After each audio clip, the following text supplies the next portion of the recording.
अक्सर ये सवाल मन में आता है कि जो हमारे पसंदीदा गेमर्स हैं वो आखिर लाइव स्ट्रीम करते कैसे हैं। तो आज हम इसी पूरी प्रक्रिया को समझने वाले हैं। हम देखेंगे कि घर पर ही अपना खुद का गेमिंग लाइव स्ट्रीमिंग सेटअप कैसे बनाया जा सकता है, वो भी बिल्कुल जीरो से। ज्यादातर गेमर्स का ये सपना होता है कि वो अपने बेहतरीन गेमिंग मोमेंट्स पूरी दुनिया के साथ शेयर कर सकें। अगर ये ख्वाहिश किसी की भी है तो वो एकदम सही जगह पर हैं। आज हम इसी सपने को एक ठोस, काम करने लायक प्लान में बदलने वाले हैं। तो गेम प्लान क्या है? हमने पूरे प्रोसेस को 5 आसान स्टेप्स में बांट दिया है। ये स्टेप्स एक छोटे से आइडिया को एक पूरी तरह से चालू लाइव ब्रॉडकास्ट तक ले जाएंगे। तो चलिए शुरू करते हैं। ठीक है, तो सबसे पहले बात करते हैं सबसे ज़रूरी चीज़ों की।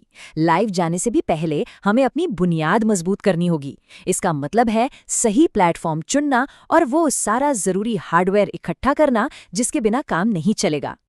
और यहीं पर आता है हमारा पहला बड़ा बॉस बैटल। एक पावरफुल पीसी के साथ जाना है या फिर PS5 और Xbox जैसे कंसोल की सादगी को चुनना है। देखिए, दोनों के अपने अपने फ़ायदे और नुकसान हैं। हाँ, ये सच है कि कंसोल से स्ट्रीमिंग शुरू करना एक बहुत अच्छा तरीका है। लेकिन अगर कोई अपनी स्ट्रीम को वाकई अगले लेवल पर ले जाना चाहता है, एक प्रोफेशनल की तरह दिखना चाहता है, तो भाई एक डेडिकेटेड गेमिंग पीसी ही वो कंट्रोल और क्वालिटी देगा जिसकी सख्त ज़रूरत है।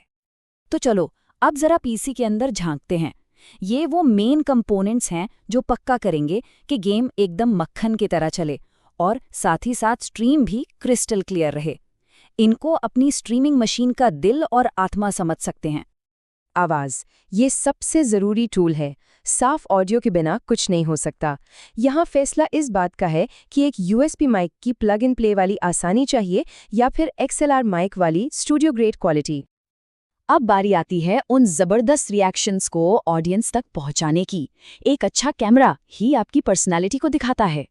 चाहे एक सिंपल वेबकैम से शुरुआत कर रहे हों या फिर सिनेमैटिक लुक के लिए DSLR में अपग्रेड कर रहे हों, ऑप्शंस बहुत सारे हैं।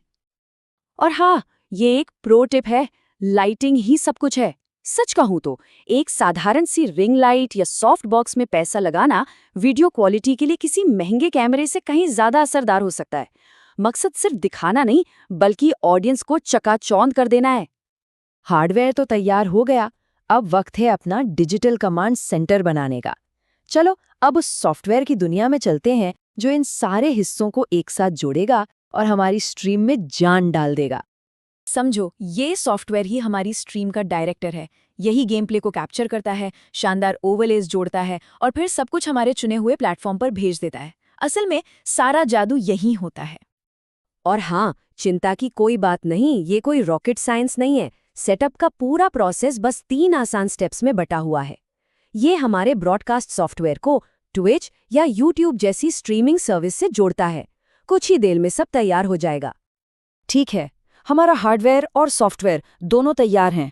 अब ये पक्का करने का टाइम है कि हमारा ब्रॉडकास्ट बिना किसी रुकावट के एकदम स्मूथ चले। इसे एक तरह की टेक्निकल प्री फ्लाइट जांच समझ सकते हैं। हम ये पक्का करना चाहते हैं कि लाइव बटन दबाने से पहले सब कुछ परफेक्ट हो। जब स्ट्रीमिंग की बात आती है ना, तो अपलोड स्पीड ही किंग है। एक स्टेबल, हाई क्वालिटी ब्रॉडकास्ट के लिए कम से कम 5 से 10 Mbps की स्पीड तो चाहिए ही चाहिए। इससे कम कुछ भी, मतलब दर्शकों के लिए एक लैगी और पिक्सेलेटेड मेस का खतरा। वाईफाई को तो भूल ही जाइए। अगर कोई स्ट्रीमिंग को लेकर सच में सीरियस है तो एक वायर्ड ईथरनेट कनेक्शन ही सही रास्ता है। ये उन परेशान करने वाले लैग्स और ड्रॉप्ड फ्रेम्स से बचने का सबसे अच्छा तरीका है जो पूरी स्ट्रीम को बर्बाद कर सकते हैं।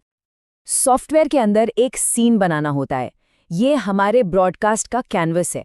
इसमें गेम, वेबकैम और माइक जैसे अलग अलग सोर्सेस को लेयर किया जाएगा, वीडियो क्वालिटी सेट की जाएगी और ये सबसे ज़रूरी है, हमेशा लाइव जाने से पहले एक टेस्ट स्ट्रीम ज़रूर चला कर देखें।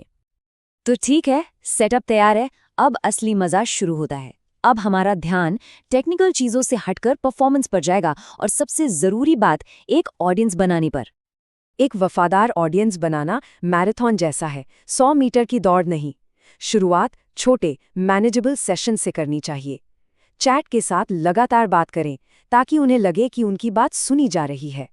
और हाँ, एक तय शेड्यूल पर टिके रहें ताकि दर्शकों को पता हो कि उन्हें कब आना है। अपनी स्ट्रीम से ही और काम लिया जा सकता है। अपने सबसे अच्छे मोमेंट्स, मजेदार क्लिप्स और जबरदस्त प्ले को क्लिप करें और उन्हें इंस्टाग्राम, टिकटॉक या यूट्यूब शॉर्ट्स जैसे दूसरे प्लेटफॉर्म्स पर शेयर करें।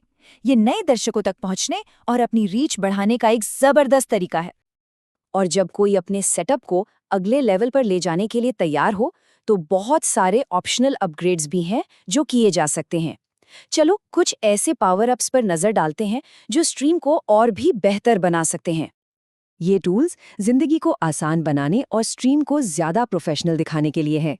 एक कैप्चर कार्ड कंसोल से स्ट्रीम करने की सुविधा देता है। एक स्ट्रीम डेक से बस एक बटन दबाकर सीन बदला जा सकता है। और एक ग्रीन स्क्रीन तो किसी भी बैकग्राउंड में खुद को रखने की आजादी देता है।